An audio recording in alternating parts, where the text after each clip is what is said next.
At my son's funeral, I stood alone, surrounded by flowers I didn't send, and tears I didn't fully trust. Then my daughter-in-law whispered loud enough for others to hear, "I'm not taking care of that old man." I didn't flinch. She thought I was just an old burden in a suit, but what she didn't know, my son gave me power of attorney before he passed.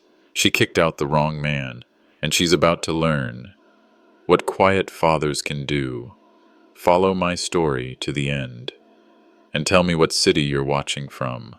The church smelled faintly of lilies and old wood.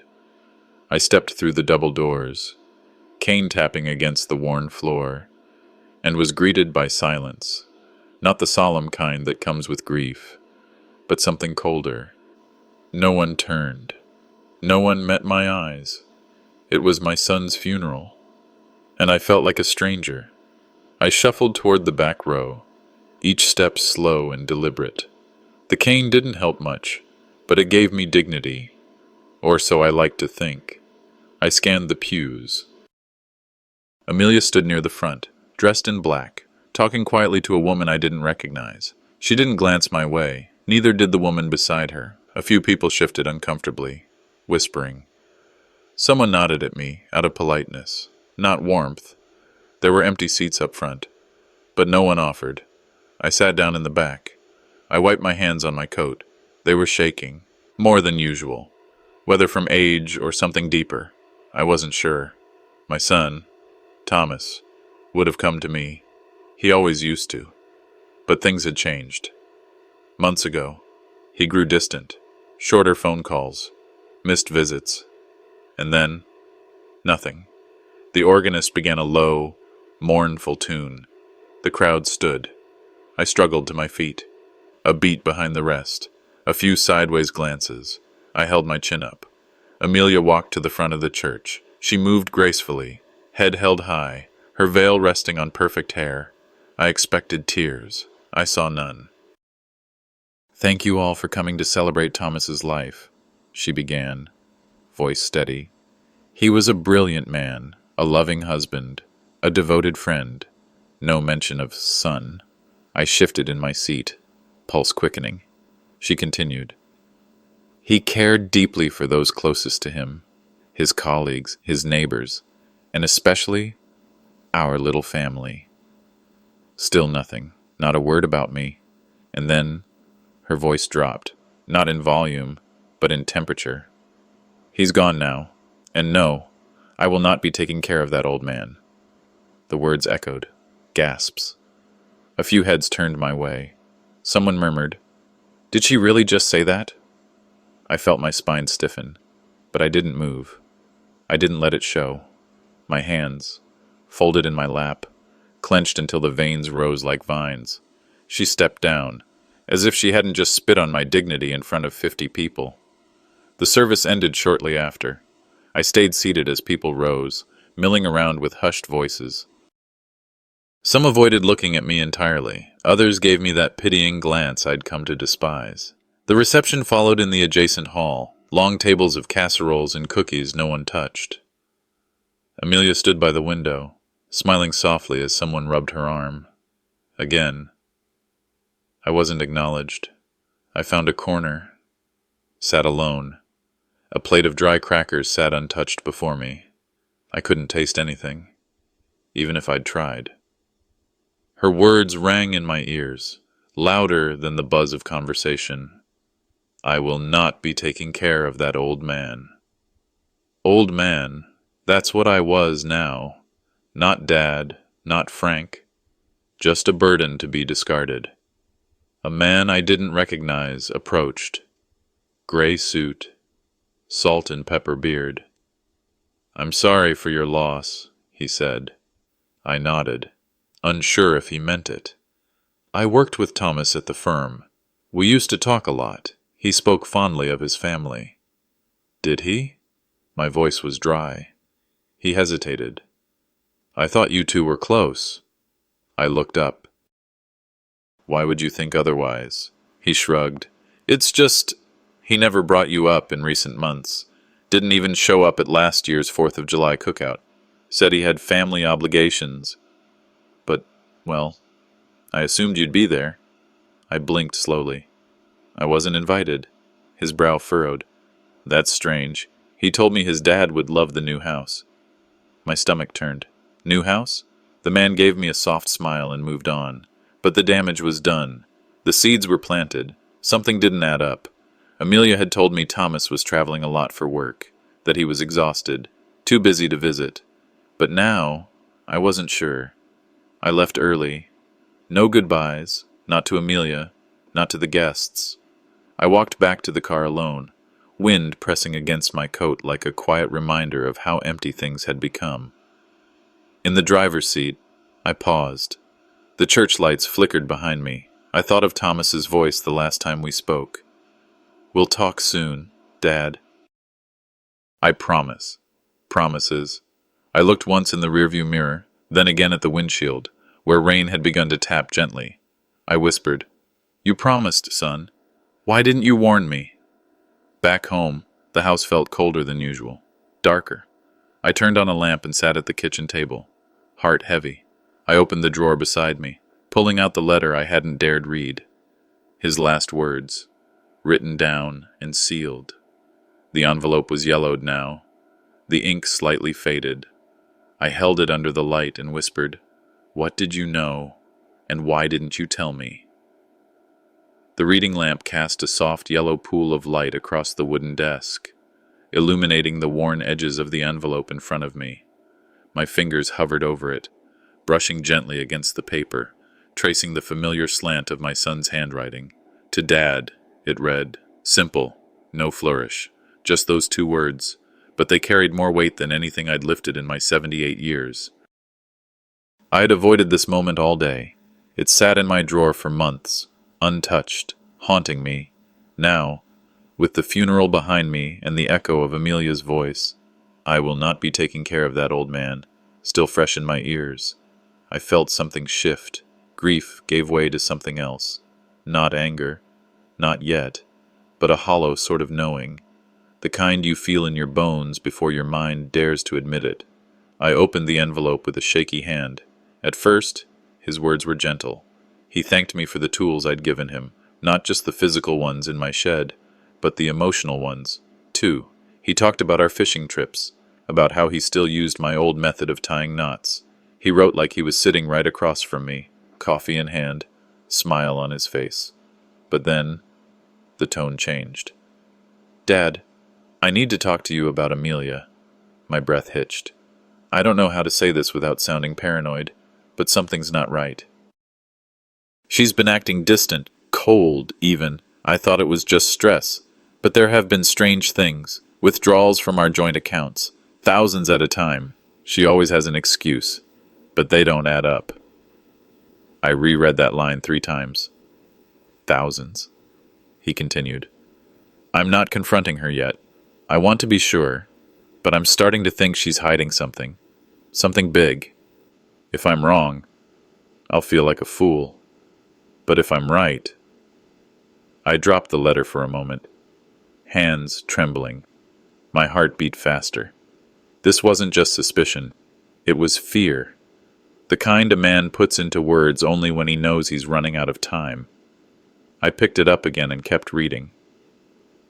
For the past couple of weeks, my stomach's been a mess. Only after dinner. Only when she cooks. Maybe it's nothing. Maybe it's stress. But a part of me thinks, God, I can't believe I'm writing this. A part of me thinks she might be doing something to my food. I shut my eyes and let the letter rest in my lap. The lamp buzzed faintly above me, but all I could hear was my own shallow breathing. Poison? No, that couldn't be real. That was the kind of thing that happened in movies. Not in homes with framed wedding photos and neatly trimmed hedges, but my son had written it. My son, who had never been one for drama or fantasy.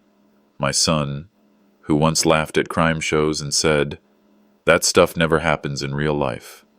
He continued, "I haven't told anyone. I don't know who to trust. If anything happens to me, Dad, please, don't trust her." The final sentence was underlined. I stared at those words until they blurred. The grief I thought I'd buried at the funeral came roaring back.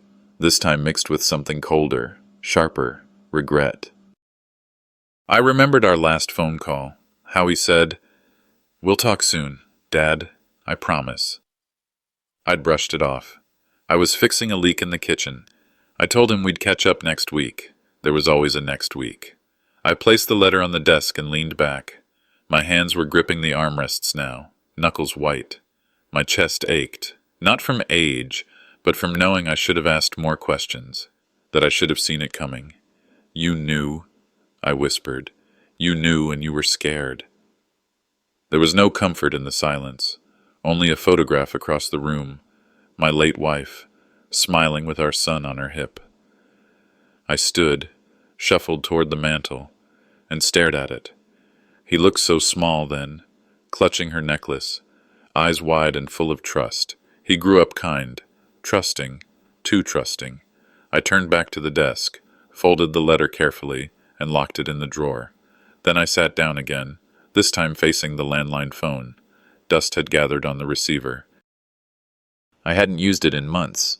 My fingers hesitated above the numbers, then dialed. 7 digits I hadn't punched in years. 2 rings. Then a voice, gravelly, familiar. "Yeah?" "It's Frank," I said. A pause. Then, "Frank, been a long time. You still got those contacts downtown?" Another pause. "What's going on?" I looked at the drawer, at the letter inside. My voice was flat, but firm. "I think my son was murdered." The diner was half full when I walked in, just as the clouds outside threatened rain. The scent of coffee and bacon hung in the air, but I barely registered it. I spotted Mason in a corner booth, already halfway through his second cup of coffee, the same way he used to be when we worked together. Same black leather jacket, same quiet eyes that said he saw more than he let on. He didn't smile. Neither did I. I slid into the booth across from him, the vinyl seat creaking beneath me. My hand shook slightly as I reached into my coat pocket and pulled out the letter. I didn't say a word, just placed it on the table between us like a loaded gun. He glanced at it, then at me. "You sure you want to open this door?" "I already did," I said. "You just need to walk through it with me." Mason picked up the letter with care, unfolding it as if it might tear from the weight of the truth inside. His eyes scanned each line with the precision of a man trained to read between them. When he reached the last sentence, he looked up, his jaw clenched. "Jesus, Frank." "Yeah." He let out a breath, leaned back. "You know what this implies?" "I know exactly what it implies." He looked out the window, as if the gray sky might offer some kind of wisdom. "You're not going to like this," he said, "but I should tell you. Someone already came to me." "What do you mean?" "About a week ago, before the funeral, a man I'd never met. Slick suit, polished words. Said he was connected to Amelia, offered me a favor if I stayed away from anything involving your son's death." My hands went cold. "And what did you say?" "I told him to go to hell," Mason muttered, then paused. "But I didn't report it. Thought it was just rich people paranoia. Now," I stared at him. "Then we dig." His eyes met mine across the table. "You're serious. You read the same letter I did." A young waitress approached then, early 20s, nervous smile, notepad in hand. "Refills?" she asked. Mason nodded. "Yeah, thanks, Kelly." She leaned forward to pour the coffee and glanced down at the open letter on the table, her brow furrowed. "Wait, Amelia? That her name?" We both looked up, startled. "You know her?" I asked carefully. Kelly hesitated, lowered her voice.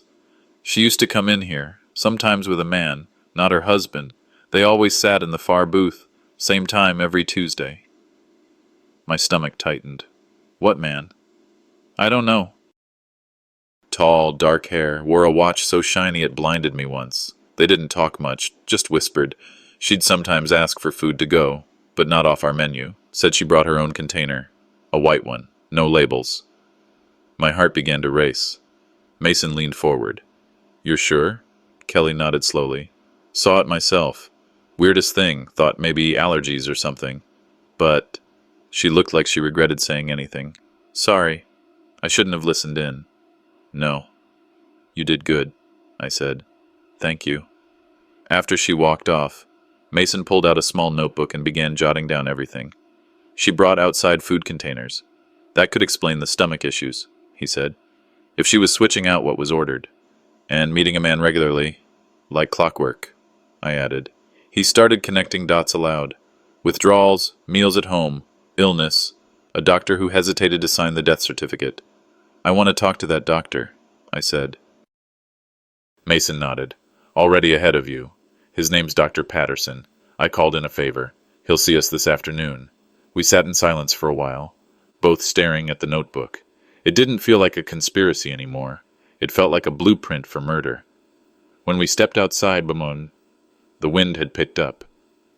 Mason lit a cigarette, squinting into the breeze.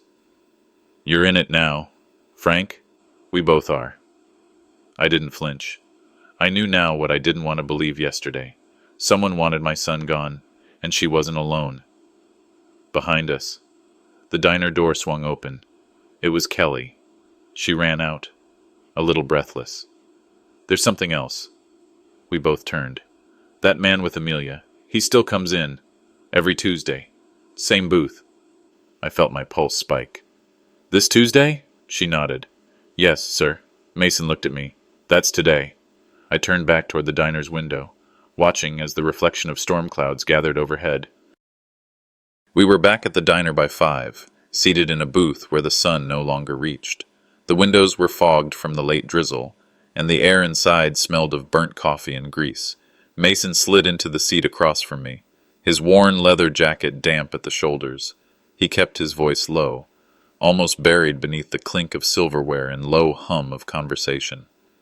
You ready for this? He asked. I didn't answer right away. I just opened the menu like I was deciding between soup or a sandwich, but behind it, my eyes scanned the entrance.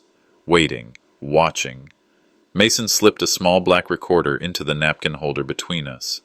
Battery's fresh, should pick up anything in a 6-foot radius. I nodded once. My hands were steady now.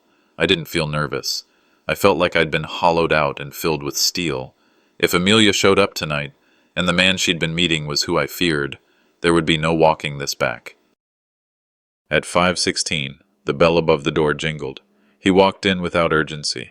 Tall, gray around the temples, clean-shaven, white coat under a charcoal rain jacket. He looked like someone who belonged in a lab more than a greasy spoon diner. Mason stiffened. That's no handyman. He took the booth 2 rows ahead, same spot Kelly described. 5 minutes later, Amelia entered. Even with her hair up and sunglasses on, I'd have known that posture anywhere. Shoulders tight, chin set just a little too high. She slid into the booth across from him like this was routine. There was no handshake, no smile, just a brown envelope passed beneath the Formica table. The man didn't even glance around. Mason shifted slightly, pretending to stretch. That's Robert Langley, he whispered. Pharmacist, owns Pine Hill Compounding on the east side. I blinked. The name itched at the back of my mind. Pine Hill. That's where Amelia used to fill Theo's prescriptions when the CVS didn't have something in stock. She said it was cheaper there. Mason's lips moved slowly, soundlessly, reading what he could. I strained to hear, but even in this close space, their voices were barely above a murmur. Dosage, insurance, batch number, Mason whispered. I watched Amelia fidget. Her fingers drummed the table once. Then she pulled them back like she'd touched something hot. Langley, in contrast, looked like a man confirming a shipment. Precise, cold, disconnected. He slid out of the booth first, leaving a small white receipt face down on the table. Amelia picked up her coffee, stirred it slowly, never looking back as he left. I'll follow him, Mason muttered. Don't move. He slipped out the side door. I sat there, pretending to read the dessert specials while my stomach turned. A full minute passed. Then I saw it. The envelope Langley had left behind was still there. Amelia hadn't touched it. I waited until she sipped her coffee and looked away, then stood slowly and walked toward the counter. As I passed their booth, I bent low to tie my shoe, an old man's trick, and with a flick of my wrist, the envelope vanished into my coat pocket. Back at my seat, I didn't open it right away. I waited. I watched her. She kept sipping her coffee, but her foot tapped beneath the table. She was nervous. She knew something had slipped. Then I stood again, walked straight up to her booth. She didn't look surprised. "You shouldn't be here," she said, not even bothering to whisper. I looked at her like I didn't know who I was looking at. "I was always here. You just stopped seeing me." I reached into my coat and placed the receipt on the table, not pushing it toward her, not claiming it, just showing her that I knew. Her face didn't or contort, no dramatic gasp. Just a slow exhale. "You don't understand what he promised me," she whispered, eyes on her coffee. I leaned in just enough to make sure she heard me. "No, but a jury will." She stood up before I could say more and walked out, leaving her coffee half-finished and untouched. Mason returned 2 minutes later, holding a folded piece of photo paper. "Got a plate number? And this." He slid the photo across the table. In it, Langley stood outside his shop, talking to another woman, not Amelia, not anyone I recognized, but the timestamp was from 3 weeks ago, right around the time Theo first got sick. Before I could ask who she was, Kelly, the waitress, came running through the swinging doors. "There's something else you should know," she panted. "That man with Amelia? He comes in every Tuesday. Same time, always leaves early." I stared at her. "This Tuesday?" She nodded. "That's today." Morning light slanted through the blinds in my kitchen, cutting lines across the old linoleum floor. I hadn't slept. I just sat at the table, the letter folded neatly beside my coffee mug like some kind of sacred relic. I was still staring at it when Mason knocked and let himself in. He brought 2 cups of coffee and a look that told me the night had been long for him too. "You're going to want to see this," he said, sliding a thin manila folder across the table. Inside was a photo. The man from the diner, clean white coat under that raincoat, calm as can be, was Dr. Charles Elridge, a pharmacist. And not just any pharmacist. Mason flipped through the documents with practiced fingers until he landed on a page from a 12-year-old court case. "Malpractice," Mason said, settled quietly. He administered unauthorized medication to a terminal patient without proper consent. Family didn't pursue criminal charges after a payout. I scanned the details. It was a boy, 19 years old, who'd collapsed suddenly. Elridge's name wasn't even the headline, just buried in the fine print as the prescribing pharmacist. But the medication dosage matched the one we saw in the receipt he left behind at the diner. "Amelia's playing with poison," I muttered. "Has been for a while," Mason said. "We just didn't know whose hands she used." By 10 a.m., we were walking into the State Pharmacy Board's licensing office under a weak Oregon sun. Mason showed his old badge to the receptionist, distracting her with questions about protocols and record-keeping. Meanwhile, I drifted over to a nearby filing cabinet labeled Suspensions Disciplinary Actions. A dusty binder sat open on top. I flipped pages until I found it. Charles Elridge. Another death. Same medication. Same pattern. A 19-year-old patient. Pronounced dead after sudden cardiac arrest. The report noted atypical dosage and unusual prescribing behavior. But the board had merely suspended Elridge's license for 3 months. It had been quietly reinstated with little fanfare. The most chilling line came at the end. Prescribing physician unavailable for comment. That physician's name had been blacked out. We left with shaky hands and heavier steps. Back home, Mason pulled up obituaries. Took him all of 15 minutes to find the boy, Devin Holloway. We found his father, Richard, still living in the same town, still bitter. "I tried to fight them," the man said as we sat in his modest living room. "But they came in with their lawyers and their money. Told me it was all part of palliative care. That he was already dying. But he wasn't. He was sick. But he wasn't dying."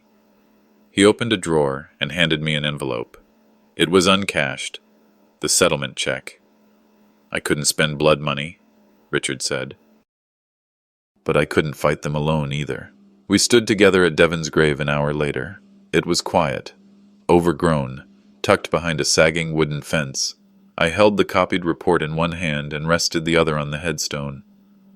"He died in silence," I whispered. "Mine did too." Mason didn't say much. He just raised his camera and took a photo of the grave and the documents side by side. That night, back at my house, Mason unrolled 2 prescription labels, one from my son's medicine cabinet, the other from Devon's old hospital file. The handwriting was the same, not just similar, identical, the same odd loop on the D, the same downward tail on the G. Initials match too, Mason said. C. I nodded slowly, heart cold. Then my phone buzzed. A notification from the bank. I opened it, expecting another routine balance alert, but it wasn't routine. Amelia just transferred 50 grand from the joint savings account, I said. Mason looked up. She's running, I added. He stubbed out his cigarette. Then we follow. The screen on my phone was still glowing when I yanked open the passenger door and dropped into Mason's car. She moved 50 grand, I said, breath short. Out-of-state bank. Mason didn't hesitate. The engine growled to life as he pulled out of my driveway. His laptop buzzed against the center console. He flipped it open while steering with one hand. A still image loaded. Grainy surveillance footage. Amelia, head down, sunglasses, hoodie, standing at an ATM inside a branch we didn't recognize. This was taken less than 20 minutes ago, he muttered. Bank's in Riverton, across the county line. She's trying to disappear. She's not trying. She's doing it. We sped down Highway 63, headlights blinking in and out of drizzle as Mason called ahead to contacts in Riverton PD. I stared out the window, mind racing. What else had she already set in motion? At the bank, the clerk remembered her clearly. Yes, I helped her, the woman said, blinking nervously. She asked for a cashier's check last week, said it was for travel insurance. I thought it was odd. She paid in cash. I turned toward Mason, heart sinking. This wasn't spur of the moment. He nodded grimly. She's been planning this for months. He pulled a rental receipt from his folder. Amelia had booked a motel in a nearby town under the name Emma Briggs. We drove east in silence, both of us understanding the scope of her betrayal. This wasn't a woman caught in the panic of guilt. This was someone who had anticipated being chased and built an escape plan. When we reached the motel, the clerk looked up with tired eyes. Room 207. Checked in last night. Checked out 30 minutes ago. The room smelled faintly of perfume and motel soap. The bed was still warm. I ran my hand across the indentation of her head on the pillow and clenched my jaw. She wasn't alone, said a voice from the doorway. The cleaning lady stood there, holding a basket of towels. She left with a man, black sedan. They were in a hurry. Mason turned to the motel manager. You got footage? 10 minutes later, we watched the grainy video feed.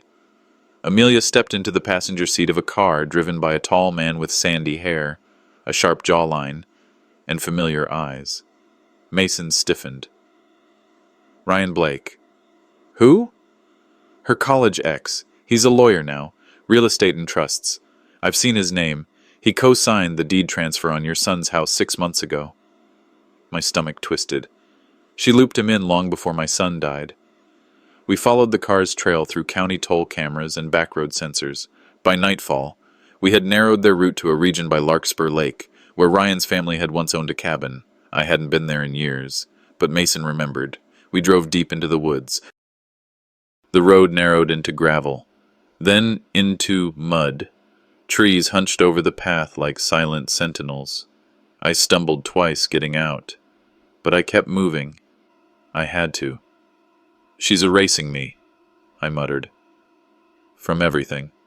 We reached the cabin just before dark. It was empty, but not abandoned. A fire had recently burned in the stone hearth, ashes still warm. On the floor, a half-packed duffel bag. On the table, charred corners of what looked like legal documents. Mason sifted through the ashes, then pulled out a half-burned sheet. He held it up to the lantern's glow. Drafts for power of attorney and full transfer of estate property. Name listed here as executor is Ryan Blake. The signature at the bottom stopped my breath cold. It was mine. Except it wasn't. I never signed this, I never saw this document. Mason held the paper up closer. They used your hospital records. That release form you signed last year after the heart procedure?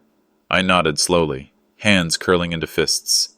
He traced it. She gave him access. Just then, my phone buzzed again. A voicemail. I played it on speaker. Mr. Collins. My lawyer's voice crackled through the static. I just received a cease and desist letter from your daughter's attorney. She's requesting an immediate halt to your investigation, citing mental instability and harassment. Call me back, urgently. Mason's mouth tightened into a grim line. I stared into the darkness outside the window. She's declaring war, I said, and this time, I wasn't walking away. The room was too quiet. My lawyer, David, tapped a pen against the mahogany desk, avoiding eye contact as he slid a set of stapled documents toward me. They filed this late last night, he said. I leaned forward. My own name stared back at me from the top of the page, next to the words restraining order. They're freezing your access to the house, the joint accounts, the estate trust, even the mailbox. It's a legal lockdown, Frank. I opened my mouth to speak, but nothing came out. How do you argue against being shut out of your own life? They claimed you've shown signs of emotional instability and aggressive behavior. They're painting you as a threat. I looked down at the printed lies and felt something in my chest turn to stone. This is my home, my wife's home, my son's. David nodded. Gently. I know. I drove to the house anyway.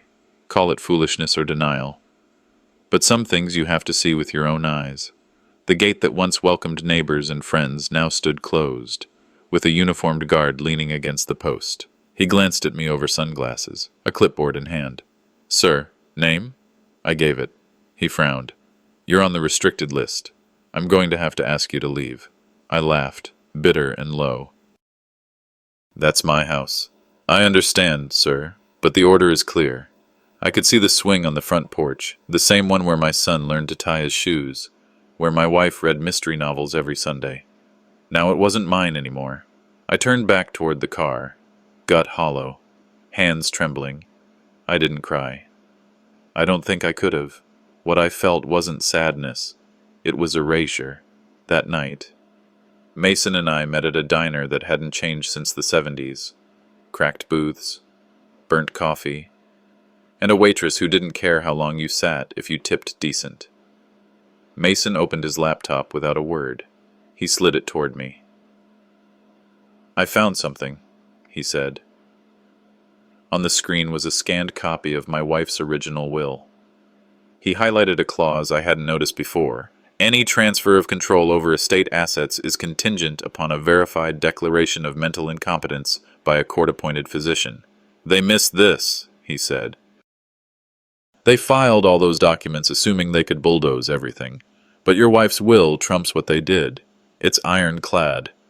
My heart thumped once, heavy. They have no legal right to block me out. They think you won't fight back, Mason replied. They didn't think anyone would look this closely. I closed the laptop and sat there a moment, fingers laced together. She trusted me, I said quietly.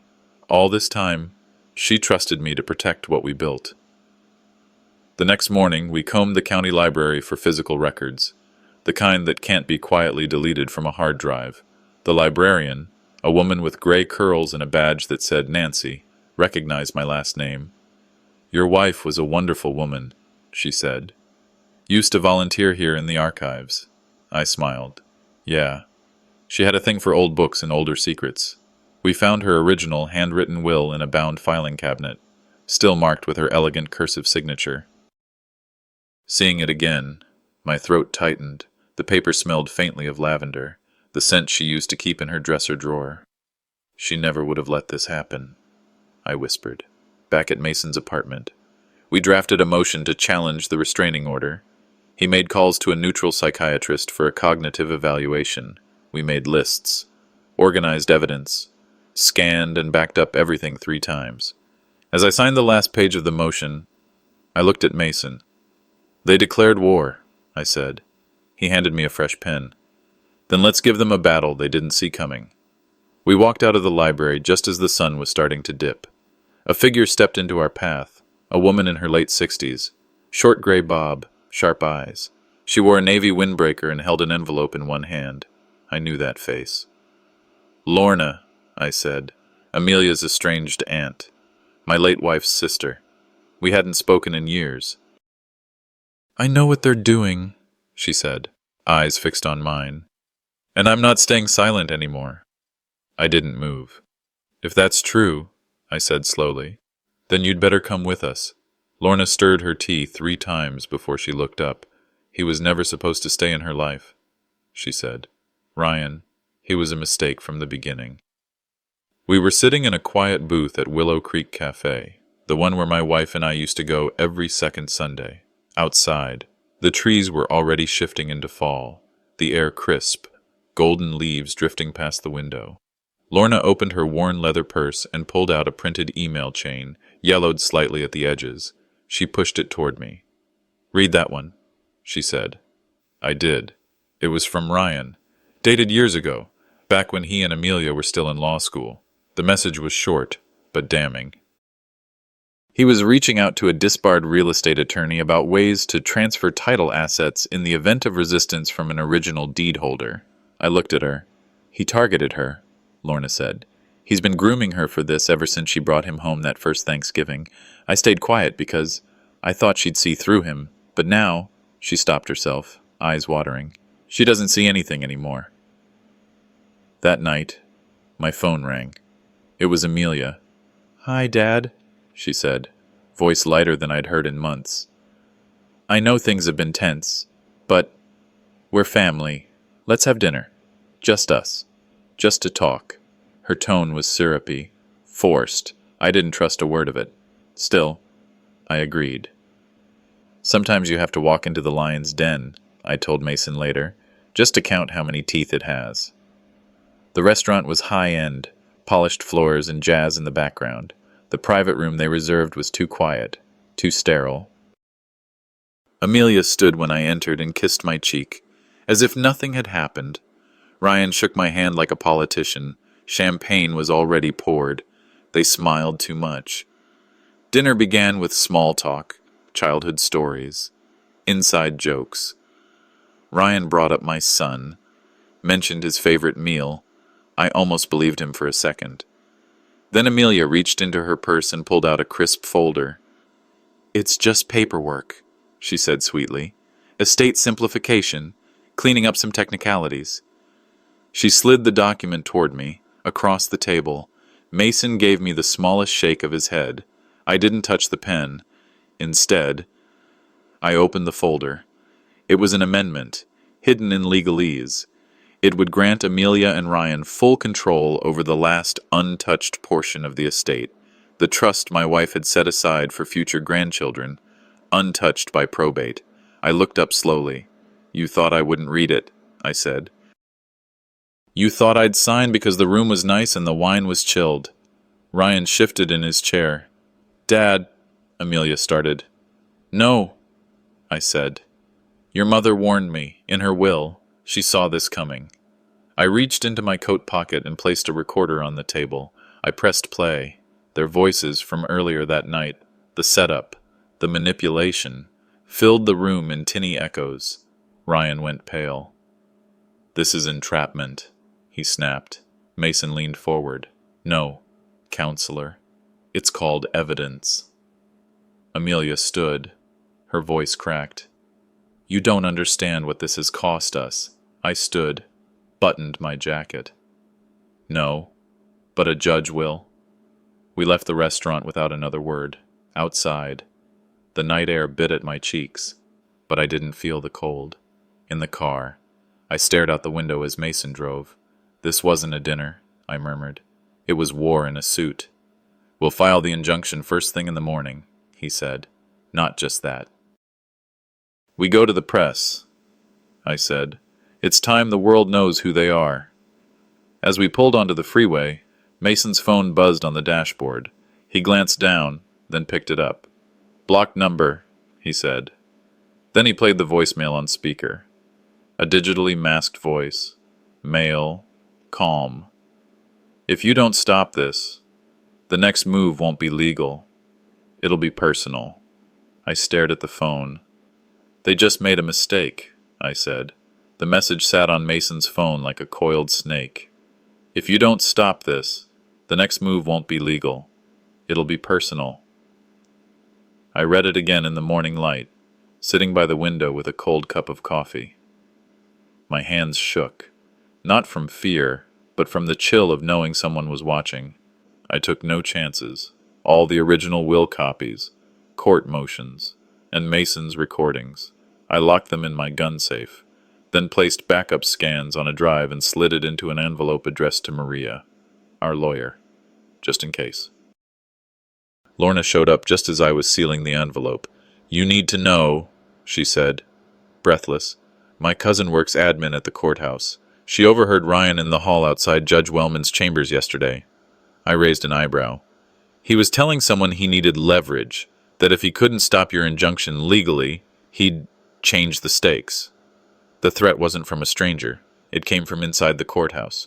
We drove straight to Maria's office. By noon, we were walking into the county courthouse. Armed with more than just paperwork, we had motive, pattern, and names.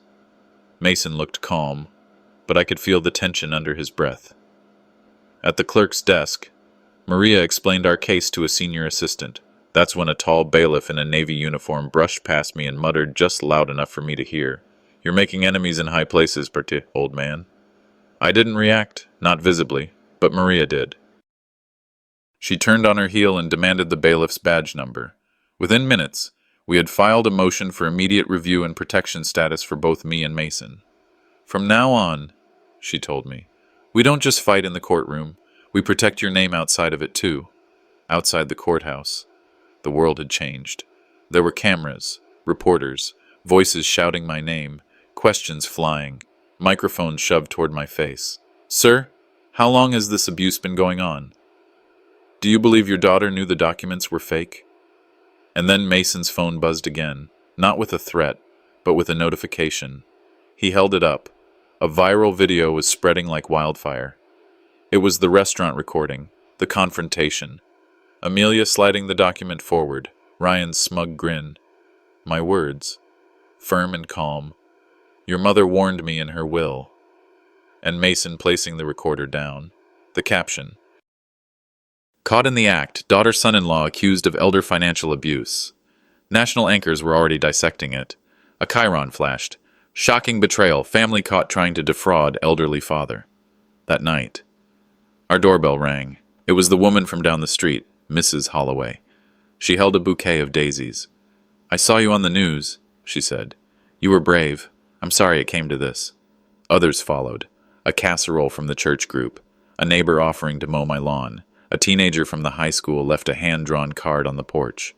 I stood in the living room, surrounded by sympathy, and turned to Mason. "Maybe justice needs a microphone these days," I said. He nodded. "And a camera crew." Later that evening, a courier knocked. He handed me a small envelope. No return address. Inside, a handwritten letter. Amelia's handwriting. I knew it as well as my own. "I never meant for it to go this far, but you left me no choice. You were always stubborn. I just thought you'd see the logic eventually. I hope one day you'll understand why I did what I did." No apology, no remorse, just excuses wrapped in ink. I walked over to the fireplace, opened the grate, and watched the flames consume it. "It's never about choice when your heart is gone," I whispered. The TV behind me flickered to life with a breaking news banner.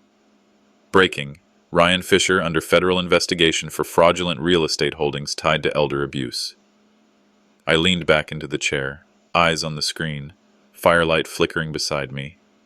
"This just started," I said. They were already there when we pulled up. Dozens of people, some waving handmade signs, some shouting into bullhorns, others just filming everything. One sign read, "Protect Grandparents' Rights."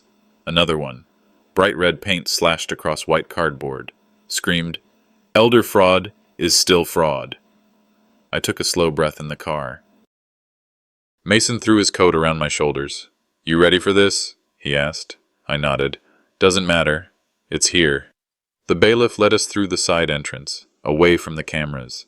But I could still hear them, shouting my name, my daughter's, demanding the truth from people who didn't even know our faces 2 weeks ago. Inside the courthouse, it was quiet, too quiet. Maria met us in the holding room, her face unreadable. She slid a folder across the table. "Ryan's filed a counterclaim," she said. "He's accusing you of financial coercion. Says you manipulated Amelia into signing over her inheritance when she was vulnerable after her mother's death." Mason stood up so quickly his chair scraped across the floor. "That's—" I held up a hand. "Let her finish." Maria nodded. "He's got a timeline, emotional statements, even old therapy notes Amelia submitted from years ago. Notes I suspect were taken out of context." I swallowed hard. "And Amelia?" Cliff appeared behind her. "She's not testifying, supposedly out of town." "Of course." I leaned back. "People make noise when they're scared of the truth," I said to Mason. "She's making a lot of noise." From the small window, we could still see part of the protest line. Cameras flashed, chants rose, and then a woman, mid-30s, frizzy blonde hair and sunglasses, screamed at a reporter, "He stole from his own daughter. She was too loud, too rehearsed." A court officer moved to escort her away, but just before she was pulled out of view, she darted toward our window. She pressed a piece of paper against the glass. Mason read it aloud. "I was paid to say that. I'm sorry. C." Just the letter. C. I closed my eyes. Kara, Amelia's old college roommate. It wasn't just deception anymore. It was staged. Paid lies. "I want that note secured," I said to Maria. "Make it evidence." A few minutes later, Mason offered to get water from the vending machine down the hall. He came back pale, shaken. "A janitor bumped into me," he said quietly. He leaned in and whispered, "Not everyone makes it through depositions, kid." Then he walked off. Maria jumped to her feet. "What?" We alerted security. Descriptions were taken. Cameras checked. No one could find the man. A ghost in a uniform. I sat still, but the fire inside me grew. No more warnings. No more veiled threats. This was war. The hallway buzzed with tension as we walked toward the deposition room. I adjusted my coat, smoothed my shirt, and met Mason's eyes. "Whatever happens in there," I said, "let them say what they will. We know what we lived." A reporter spotted us. "Sir, why didn't you press charges earlier?" she called out. I stopped, turned slowly. "Sometimes," I said, "you wait. Sometimes they give you the rope themselves." The camera shutters clicked. The courtroom door opened. Inside, Ryan sat calmly behind the table, adjusting his cuffs like he was about to conduct a meeting instead of stand trial. I exhaled, slowly, and stepped inside. The courtroom was colder than I expected, both in temperature and in spirit. The wooden bench beneath me groaned slightly as I sat, the weight of the months behind me pressing on my shoulders. When the clerk called my name, I stood with the kind of steady defiance that only comes when you've been stripped of everything and survived anyway. I raised my right hand and swore to tell the truth. Ryan's attorney, a young, sharp-suited man with smugness in his smile, stepped forward. "Mr. Hargrove," he began, "do you recall signing any financial transfers in the last 6 months?" "I recall refusing to," I said evenly. His questions grew more pointed, almost theatrical, painting me as forgetful, vulnerable, even manipulative. I glanced briefly at Mason in the gallery. He sat perfectly still, fists clenched in his lap. I didn't break. "No," I said calmly, "and I never authorized any transfer of my estate. I may be 70, but my mind works just fine." The opposing attorney pushed harder, introducing emails, fabricated ones, alleging that I moved funds without my daughter's knowledge. I held my gaze until Maria stood up. "These emails," she said, "were doctored." She turned toward the judge. "Your Honor, we have time-stamped server logs from the email host. They show the original content was altered." The judge nodded. "Let's see them."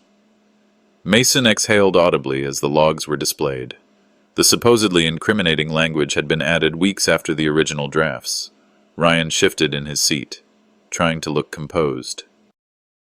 But his fingers tapped against the table, too fast. Maria straightened her jacket and took a flash drive from her briefcase. "Your Honor, I'd also like to submit video evidence. The bailiff took the USB and inserted it into the court's monitor system. The screen flickered, and then there it was, grainy but unmistakable. Ryan. In my home. The footage was time-stamped 3 months ago. It showed him searching through my study drawers, removing a folder, my trust documents. Gasps echoed through the courtroom. The judge paused the video. "Who provided this?" he asked. Maria's voice didn't waver. "Your Honor, this footage was retrieved from a backup drive belonging to Mr. Hargrove's home security system. Unbeknownst to Mr. Fisher, the camera syncs to the cloud every 72 hours. Ryan's attorney muttered something and leaned toward his client, who now sat stiff and pale. But Maria wasn't finished. "Your Honor, we'd like to call a witness, Miss Lorna Tate."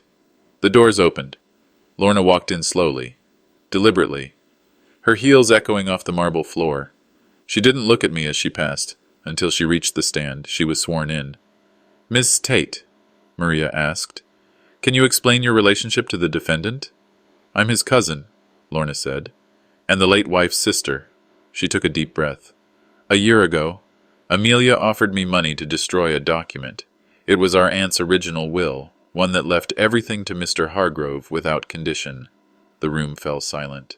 "I refused," she said, "and I kept a notarized copy hidden. I feared retaliation, but I can no longer stay quiet." Maria approached the bench and handed the judge a sealed envelope. "This is the original will, notarized and dated." The judge reviewed it, brow furrowed. Then he looked up at Ryan and said, "This changes everything." Reporters burst from the courtroom. Flashbulbs exploded outside the windows.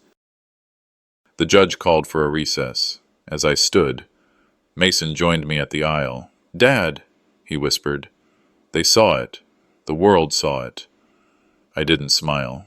I just said, "We're not done yet." And we stepped out into the blinding light of justice. The courtroom was nearly silent when Amelia walked in.